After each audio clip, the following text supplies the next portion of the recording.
ये दुनिया की सबसे पवित्र मिट्टी है। ये सुनने में नाटकीय लगता है, लगभग बढ़ा चढ़ाकर कहा गया सा, लेकिन ये बस एक सीधी सच्चाई है।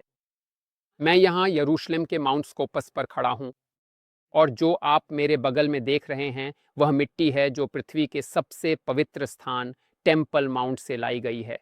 वही स्थान जहाँ कभी दो यहूदी मंदिर खड़े थे, जहाँ लाखों यहूदी तीर्थ यात्रा पर आए, जिनमें यीशु भी शामिल थे, और जहाँ बाइबल की कई बुनियादी कहानियाँ घटी थीं।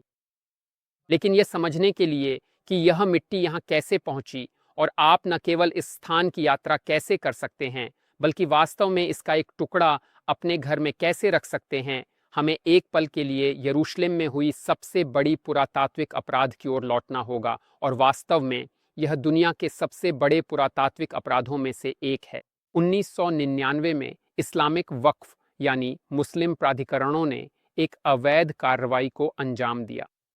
इस काम के दौरान प्राचीन मिट्टी को मिट्टी से हटाया गया और फिर उस मिट्टी का उपयोग प्राचीन भूमि की मिट्टी बनाने के लिए किया गया। टेम्पल माउंट से 9,000 टन मिट्टी, 400 ट्रक, जिनमें यरूशलेम के 3,000 वर्षों की ऐतिहासिक परतें थीं। मुस्लिम प्राधिकरण ने एक मस्जिद बनाने के लिए 3,000 वर्षों के इतिहास को नष्ट कर दिया।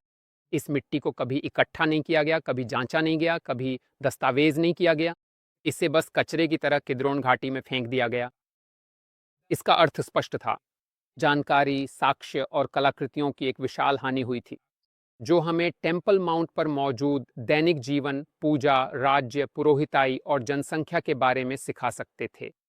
यह केवल लापरवाही नहीं थी, बल्कि यह मिटाने की एक जानबूझकर की गई कार्रवाई थी, जिसमें टेम्पल माउंट के यहूदी और ईसाई इतिहास को मिटाया गया और यहूदी धर्म के सबसे पवित्र स्थल से यहूदी संबंध के पुरातात्विक प्रमाणों को मिटा दिया गया। इससे पहले कि मैं आपको दिखाऊं कि यह जगह वास्तव में क्या है, मुझे आपको दो बातें बताने दीजिए। पहली बात, कितने लोग इस यहूदी लोगों के खिलाफ अपराध के बारे में जानते भी हैं। कल्पना कीजिए कि अगर यहूदी इस्लाम के सबसे पवित्र स्थलों मक्का या मदीना को नुकसान पहुंचाते तो क्या होता? तब क्या होता? कितनी हिंसा भड़क उठती।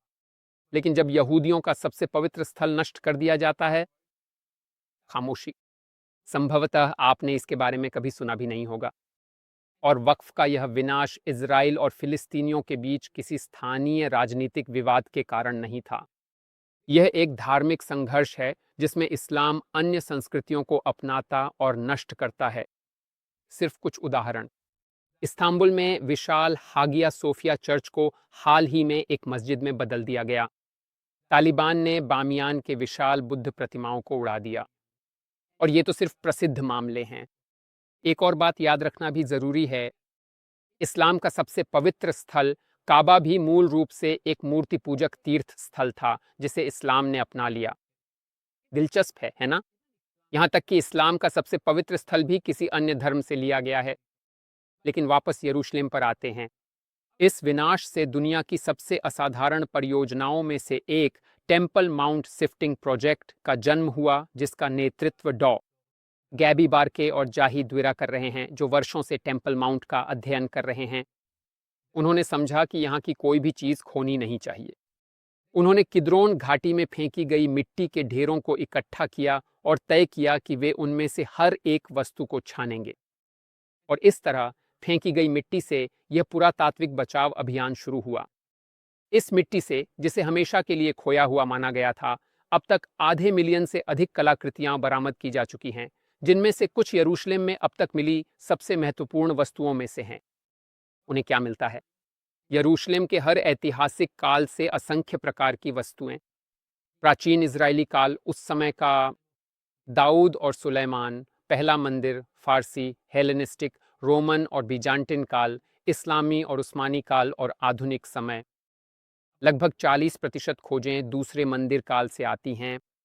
यही वह समय है जब यीशु थे, जब हेरोद ने मंदिर का विस्तार किया और पर्वत को प्राचीन विश्व की सबसे प्रभावशाली संरचनाओं में से एक बना दिया। यह वही समय है जब नए नियम में वर्णित घटनाएं घटित हुई थीं। और केवल गाभी बरकाई और वेरा के हस्तक्षेप के कारण ही इस काल के अवशेष सामने आ रहे हैं। उन्होंने उस मिट्टी को, जिसे किद्रोन घाटी में फेंक दिया गया था, यहाँ लाने में सफलता पाई।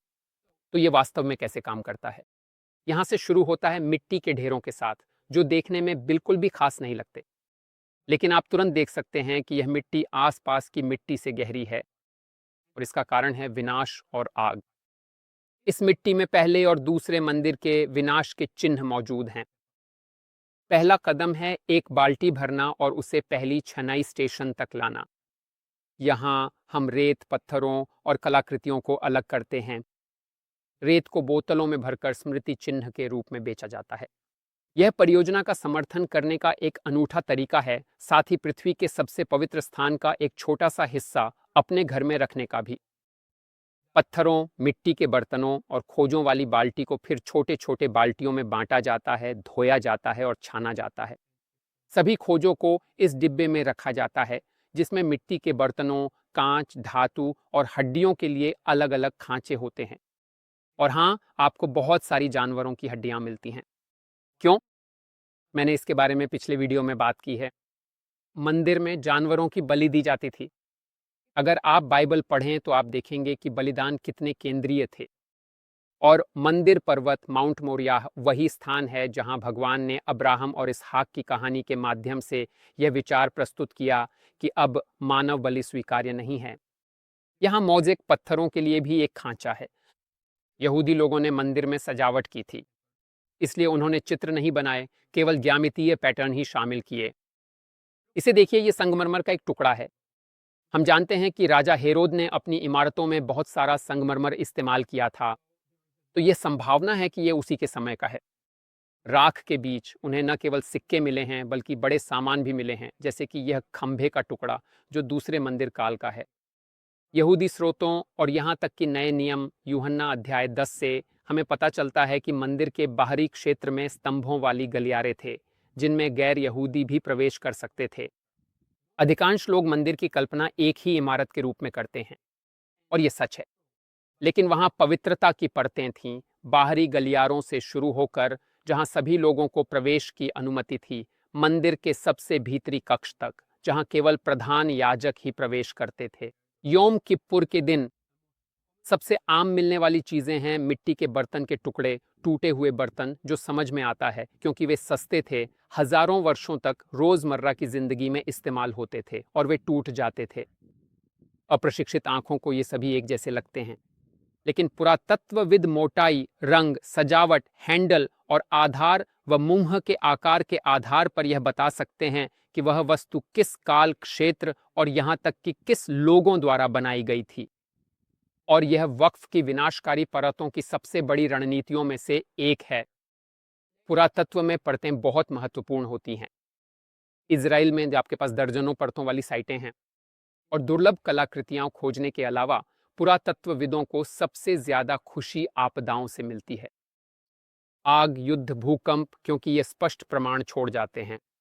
अगर आपको किसी विशेष काल के अवशेष मिलते हैं, फिर एक विनाशकारी परत जैसे कि राख, उदाहरण के लिए किसी युद्ध से जो हमें अन्य स्थलों से ज्ञात है, और फिर उसी परत के ऊपर वही मिट्टी के बर्तन मिलते हैं, तो आप जानते हैं कि बस्ती बच गई और आगे बढ़ी। अगर आप जली हुई परत के ऊपर अलग तरह के मिट्टी के बर्तन देखते हैं, तो आप जानते हैं कि कोई नई आबादी आई थी। और वक्फ ने बड़े पैमाने पर विनाश करके परतों के क्रम को मिटा दिया, जो इजराइल और पूरे मध्य पूर्व की पुरातत्व विद्या के सबसे महत्वपूर्ण उपकरणों में से एक था। और फिर भी इन सब के बावजूद उन्होंने अद्भुत खोजें की। इनमें से एक है यमर की बुला। बुला एक मिट्टी की मुहर होती है जिसका उपयोग केवल राजाओं और उच्च अधिकारियों द्वारा किया जाता था। ये मोम के साथ पत्रों को सील करती थी, और यहाँ उन्हें इमार नाम की एक बुला मिली।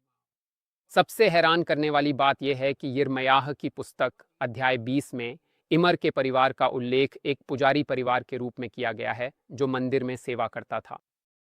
और यह पहली मंदिर अवधि से है 2700 साल पहले की एक वस्तु जिसके बारे में हम निश्चित रूप से कह सकते हैं वह उस समय की है जब सुलेमान का मंदिर खड़ा था। जब भी मैं बाइबल का उल्लेख करता हूँ, कोई ना कोई टिप्पणी में हमेशा कहता है कि मैं अपनी बातें एक किंवदंतियों की किताब पर आधारित कर रहा हूँ। ठीक है, मान लेते हैं ऐसा ही है, ये एक किंवदंतियों की किताब है, और इस किंवदंतियों की किताब में लिखा है कि एक परिवार यरूशलेम में रहता था और 2700 साल पहले मंदिर में सेवा करता था। और आज हमें ठीक उसी जगह पर प्रमाण मिलता है जहाँ वे रहते थे उनके नाम के साथ। एक और खोज किसी महत्वपूर्ण पुजारी की नहीं है, बल्कि एक साधारण यहूदी की है। जब मंदिर खड़ा था, हर यहूदी के लिए मंदिर को कर देना अनिवार्य था, आधा शेकेल कर। वैसे आज भी इज़राइल की मुद्रा को शेकेल कहा जाता है और आधा शेकेल के सिक्के पर लिखा होता है आधा, 1 रेखा 2 और 50 नहीं। अगोरोट 50 सेंट इस प्राचीन अर्थ के कारण। और यहाँ क्या मिला? असल में एक बच्चे ने इसे पाया, एक आधा शेकेल का सिक्का। एक यहूदी जो 2000 साल पहले मंदिर आया था, वह यह सिक्का लाया था और आज एक यहूदी बच्चे ने इसे खोजा। और ये यहाँ की खास बातों में से एक है।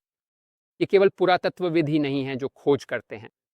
जब आप यरूशलेम में शिफ्टिंग प्रोजेक्ट के माध्यम से यहाँ आते हैं, तो आप खुद भी ये चीज़ें खोज सकते हैं। आपको बस एक विजिट बुक करनी है और थोड़ी छंटाई करनी है। ये एक शानदार गतिविधि है और मैं इसे यरूशलेम आने वाले हर व्यक्ति को सुझाता हूँ। आप इतिहास को छू रहे हैं, न कि किसी संग्रहालय में कांच के पीछे से देख रहे हैं। और यह विस्कॉन्सिन में कोई पुरातात्विक स्थल नहीं है, ये मंदिर पर्वत की मिट्टी है। अगर आप नहीं आ सकते और अपने लिए या किसी और के लिए कोई अर्थपूर्ण प्रतीकात्मक उपहार चाहते हैं, तो आप एक स्मृति चिन्ह, एक हार या मिट्टी की छोटी शीशी मंगा सकते हैं मंदिर पर्वत से। ये पैसा इस महत्वपूर्ण परियोजना को जारी रखने के लिए जाता है, जो दुनिया की सबसे पवित्र जगह के रहस्यों को उजागर करता है, वह स्थान जो हमें इस भूमि से जोड़ता है और यरूशलेम तथा इज़राइल की भूमि की यहूदी पहचान को मिटाने की कोशिश करने वालों के लिए जवाब है। लिंक नीचे दिया गया है और क्यूआर कोड स्क्रीन पर है। और एक आखिरी बात, उनका संयुक्त राज्य अमेरिका में एक वितरण केंद्र है, तो आपको अपना ऑर्डर कुछ ही दिनों में मिल जाएगा। वेबसाइट पर जाने और खरीदारी करने के लिए लिंक नीचे दिया गया है। अगले वीडियो में मिलते हैं। याल्ला बाय।